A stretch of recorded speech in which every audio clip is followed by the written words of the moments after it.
Supreme കോടതി സമിതിയുടെ report പുറത്തു വന്നിരിക്കുകയാണ്. കോടതി ജഡ്ജി ഡൽഹി ഹൈക്കോടതി ജഡ്ജിയായിരുന്ന യശ്വന്ത് വർമ്മയെ ഇംപീച്ച് ചെയ്യാൻ അനുവദിക്കണം, ഇംപീച്ച് ചെയ്യണം എന്ന് നിർദ്ദേശിച്ചുകൊണ്ടുള്ള ഒരു റിപ്പോർട്ടാണ് പുറത്തു വന്നിരിക്കുന്നത്. ഇതൊക്കെയാണ് സാർ അതിൻ്റെ വിശദാംശങ്ങൾ. ഈ നോട്ട് കൂമ്പാരം അല്ലേ? അതെ, നോട്ട് കെട്ടുകൾ. കെട്ടെന്നും പറഞ്ഞാൽ പോരാ, കൂമ്പാരം അത്തരത്തിൽ ഞെട്ടിക്കുന്ന തരത്തിലാണ്. ഇദ്ദേഹം അറിയാതെ ഇദ്ദേഹത്തിൻ്റെ വീടിൻ്റെ സ്റ്റോർ റൂമിൽ ഈ നോട്ട് കൂമ്പാരം മാർച്ച് 14 രാത്രിയാണ് അവിടെ തീപിടുത്തം ഉണ്ടായത്.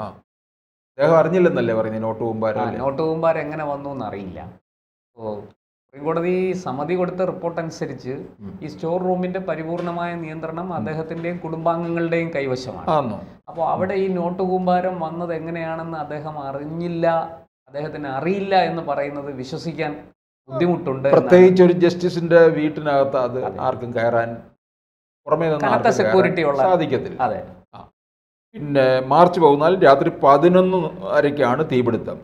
15 പുലർച്ചെ കത്തിയ നോട്ട് കൂമ്പാരം രഹസ്യമായിട്ട് മാറ്റി നീക്കുകയും ചെയ്തു. അപ്പം അത്രയും നോട്ട് കത്തിച്ചു കളയാനും ഉണ്ടായിരുന്നു എന്നുള്ളതാണല്ലേ സാർ. ഈ സമിതി റിപ്പോർട്ട് 55 പേരിൽ നിന്ന് സാക്ഷിമൊഴികളെ സ്വീകരിച്ചു. അവിടെ ആദ്യം എത്തിയ പോലീസ്, ഫയർഫോഴ്സ് ഉദ്യോഗസ്ഥരൊക്കെ അവരുടെ എല്ലാം മൊഴിയിൽ ഈ നോട്ട് കെട്ടുകൾ അവിടെ ഉണ്ടായിരുന്നു, കത്തിയ നോട്ട് കൂമ്പാരം അവിടെ ഉണ്ടായിരുന്നു എന്നാണ്. അപ്പോൾ ഈ സമിതിക്ക് വേറെ നിവൃത്തിയില്ല, അവർ ഇംപീച്ച് ചെയ്യാനുള്ള ശുപാർശ കൊടുത്തിരിക്കുകയാണ്. അപ്പോൾ ജൂലൈ മാസം എനിക്ക് തോന്നുന്നു 14-നോ 15-നോ അതോ 21-നോ എന്തോ ആണ് നമ്മുടെ ശീതകാല സമ്മേളനം പാർലമെൻറ്റിൻ്റെത് ആരംഭിക്കാനിരിക്കുന്നത്. ആ സമയത്ത് BJP നേതൃത്വത്തിലുള്ള കേന്ദ്ര സർക്കാർ ഇദ്ദേഹത്തെ ഇംപീച്ച് ചെയ്യാനുള്ള നടപടിക്രമങ്ങളുമായിട്ട് മുന്നോട്ട് പോയിക്കൊണ്ടിരിക്കുകയാണ്. ഒരു പക്ഷേ അതും സുപ്രീം കോടതിയെ സ്വാധീനിച്ചിരിക്കാം. അങ്ങനെയാണെങ്കിൽ സുപ്രീം കോടതിയുടെ തന്നെ നിർദ്ദേശത്തോടു കൂടി, കാരണം സുപ്രീം കോടതിയുടെ നിർദ്ദേശമില്ലാതെ ഈ പറയുന്നത് പോലെ ഇവർ മുന്നോട്ട് പോയാൽ, കേന്ദ്ര സർക്കാർ മുന്നോട്ട് പോയാൽ അത് സുപ്രീം കോടതിക്ക് നാണക്കേടാണ്. മാത്രമല്ല, വിരമിച്ച ചീഫ് ജസ്റ്റിസ് സഞ്ജയ് ഖന്ന ഈ ഇംപീച്ച്മെൻറ്റിനെ അനുകൂലിച്ചുകൊണ്ട് റിപ്പോർട്ട് കൊടുത്തു എന്നാണ് നമ്മൾ മനസ്സിലാക്കുന്നത്. ഇത് ഈ കത്തിയ നോട്ടുകൾ അത് പിന്നെ അഗ്നിശമന സേന, പോലീസ് ഉദ്യോഗസ്ഥരൊക്കെ തന്നെ അത് സാക്ഷ്യപ്പെടുത്തിയിട്ടുമുണ്ട്. ഇത് 55 പേരുടെ സാക്ഷിമൊഴികൾ കത്തിയതാണെന്ന്. അപ്പോൾ സാക്ഷികളുടെ മൊഴിയെടുത്തു. അതുപോലെ സ്റ്റോർ റൂം വൃത്തിയാക്കി തുടങ്ങിയ ആരോപണങ്ങൾ ജഡ്ജിയുടെ പ്രൈവറ്റ് സെക്രട്ടറി നിഷേധിക്കുകയൊക്കെ ചെയ്തിട്ടുണ്ടെങ്കിലും പക്ഷേ ഇത് ഏതാണ്ട് ഉറപ്പ് വരുത്തിയിരിക്കുകയാണ്.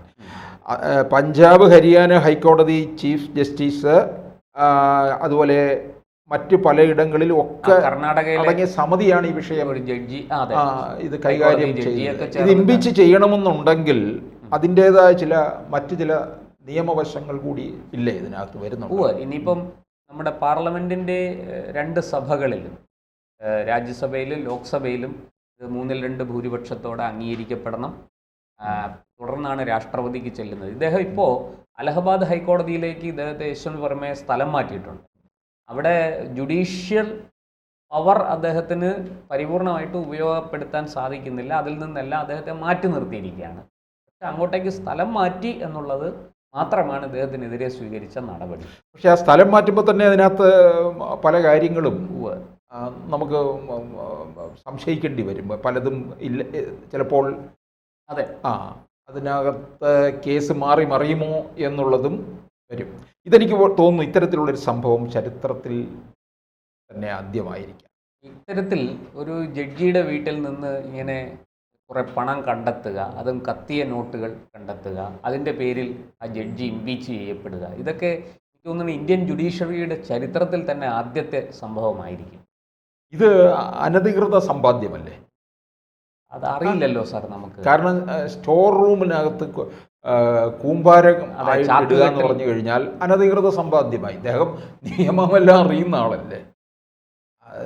നേരായ വഴിയിലൂടെ ഉണ്ടാക്കുന്നതാണെങ്കിൽ അത് പിന്നെ എങ്ങോട്ടാണ്? ബാങ്ക് അക്കൗണ്ടുകളിലേക്ക് പോകും. അപ്പം ഇതിൽ നമുക്ക് മനസ്സിലാക്കാം ഇതിനകത്ത് എന്തോ കുഴപ്പമുണ്ട്. നേരായ വഴികളിലൂടെ വന്നിട്ടുള്ള ധനസമ്പാദനം അല്ല എന്ന് ഇതിനകത്ത് സംശയിക്കേണ്ടിയിരിക്കുന്നു. അല്ല, സംശയം തന്നെ ഉണ്ടാകുകയാണ്. അതിപ്പോൾ ആർക്കും, ഏതൊരാൾക്ക് പോലും അത് നമുക്ക് വായിച്ചെടുക്കാൻ സാമാന്യ ബുദ്ധിയുള്ളവർക്കെല്ലാം സംശയം ഉണ്ടാകും. ഇതെങ്ങനെ ഈ പണം, ഇത്രയും പണം ഇദ്ദേഹത്തിൻ്റെ വീട്ടിൽ വന്നു, അതും സ്റ്റോർ റൂമിൽ സൂക്ഷിച്ചിരിക്കുന്നു എന്നുള്ള സംശയം സാമാന്യ ബുദ്ധിയുള്ള ആർക്കും ഉണ്ടാകും, സാമാന്യ ബോധമുള്ള ആർക്കും ഉണ്ടാകും.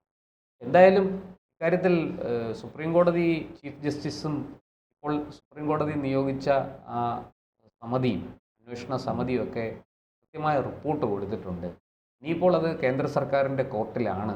കേന്ദ്ര സർക്കാർ ശീതകാല സമ്മേളനത്തിൽ ഈ വിഷയം എടുക്കുകയും ചർച്ച ചെയ്യുകയും അത് ഇംപീച്ച് ചെയ്യാനുള്ള ശുപാർശ രാഷ്ട്രപതിക്ക് സഭയിൽ പാസ്സാക്കി 3/2 ഭൂരിപക്ഷത്തോടെ പാസ്സാക്കി അത് രാഷ്ട്രപതിക്ക് അയക്കുകയും ചെയ്യും. രാഷ്ട്രപതി അത് അംഗീകരിക്കുന്നതോടുകൂടി ഈ ജഡ്ജി ഇംപീച്ച് ചെയ്യപ്പെടും. അദ്ദേഹം ഈ ഹൈക്കോടതി ജഡ്ജി എന്ന പദവിയിൽ നിന്ന് അദ്ദേഹത്തിന് പുറത്തു പോകേണ്ടി വരും എന്നുള്ളതാണ് ഇതിൽ നിന്ന് മനസ്സിലാകുന്നത്. ഇത് അപൂർവമായിട്ടുള്ള ഒരു സംഭവമായിരിക്കും. ഇങ്ങനെ മുമ്പ് ആരെയും അങ്ങനെ സ്ഥാനത്ത് നിന്ന് മാറ്റിയിട്ടുള്ളതായിട്ട് നമുക്കും അറിയില്ല എന്നുള്ളതാണ്. ജഡ്ജിമാരെ ഇപ്പോൾ പലരും ഇംപീച്ച് ചെയ്യപ്പെട്ടിട്ടുണ്ട്. നേരത്തെ കൽക്കട്ടയിൽ ഒരു മറ്റേ കർണൻ എന്ന് പറയുന്ന ജഡ്ജി നമുക്കറിയാവുന്നതാണ്. അതുപോലെ അങ്ങനത്തെ സംഭവങ്ങളൊക്കെ നമ്മൾ കേട്ടിട്ടുണ്ട്. പക്ഷേ ഇത്തരത്തിലൊരു കാര്യം ഈ പറയുന്നത് പോലെ ഇങ്ങനെ ഈ വീട്ടിൽ നോട്ടുകെട്ടുകളുടെ കൂമ്പാരം കണ്ടെത്തുക, അത് കത്തിയ നിലയിൽ കണ്ടെത്തുക, അതൊക്കെ ആദ്യത്തെ സംഭവം. ഇത് കത്തിച്ച് കളയണമെന്നുണ്ടെങ്കിൽ ഇത് പിടിക്കപ്പെട്ട് കഴിഞ്ഞാൽ വൻ ധനം ശേഖരം ഉണ്ടായിരുന്നു എന്ന് നമുക്ക് മനസ്സിലാക്കേണ്ടി വരും, അല്ലേ? ഉണ്ടായിരിക്കാം. അല്ലെങ്കിൽ പിന്നെ ഇത് കത്തിച്ച് കളയുക എന്ന് പറഞ്ഞു കഴിഞ്ഞാൽ എന്തായാലും ഈ അവിടെ എത്തിയ അഗ്നിശമന സേനാ ഉദ്യോഗസ്ഥരും പോലീസുകാരും ഒക്കെ വളരെ കൃത്യമായിട്ട് ആരെയും ഭയപ്പെടാതെ മൊഴി കൊടുത്തു എന്നുള്ളതാണ് മറ്റൊരു പ്രത്യേകത. ഈ കത്തിച്ചിട്ടും ചിലപ്പോൾ എനിക്ക് തോന്നുന്നു കത്താതെ കിടന്നിട്ടുള്ള ചില ഭാഗങ്ങളൊക്കെ ഉണ്ടാകാം, നോട്ടിൻ്റെ അംശങ്ങൾ ഉണ്ടാകാം. അതിലൂടെ തന്നെ ഉറപ്പ് വരുത്തുകയും ചെയ്യാം. നോട്ടുകെട്ടുകൾ തന്നെ അവിടെ പോലീസ് എന്തൊക്കെ അന്വേഷണമാണ് നടത്തിയിരിക്കുന്നത്. കാരണം ഒരു ജഡ്ജിയുടെ വീടാണ്, പോലീസിനൊന്നും കയറി അങ്ങനെ അന്വേഷിക്കാൻ സാധിക്കില്ല. ഇതിപ്പോൾ അവിടെ ഈ തീപിടുത്തം ഉണ്ടായതുകൊണ്ടാണ് ഈ സംഭവം പുറത്തു വന്നത്, ഇല്ലെങ്കിൽ ഇതാരും അറിയില്ലായിരുന്നു. ഈ പറയുന്നത് പോലെ പിന്നീട് പോലീസ് എന്തൊക്കെ നടപടി സ്വീകരിച്ചു, കേസെടുക്കാൻ സാധിക്കില്ലല്ലോ, FIR ഇട്ട് കേസ് രജിസ്റ്റർ ചെയ്ത് മുന്നോട്ട് പോകാൻ സാധിക്കില്ലല്ലോ പോലീസിന്. അപ്പോൾ തീർച്ചയായിട്ടും അതിൻ്റെ പോലീസിൻ്റെ നടപടിക്രമങ്ങൾ എന്തൊക്കെയായിരുന്നു എന്ന് നമുക്കറിയില്ല. പക്ഷേ സുപ്രീം കോടതി നിയോഗിച്ച സമിതിക്ക് മുന്നിൽ വളരെ കൃത്യമായിട്ട് അഗ്നിശമന സേനാ ഉദ്യോഗസ്ഥരും പോലീസ് ഉദ്യോഗസ്ഥരുമൊക്കെ മൊഴി കൊടുത്തു.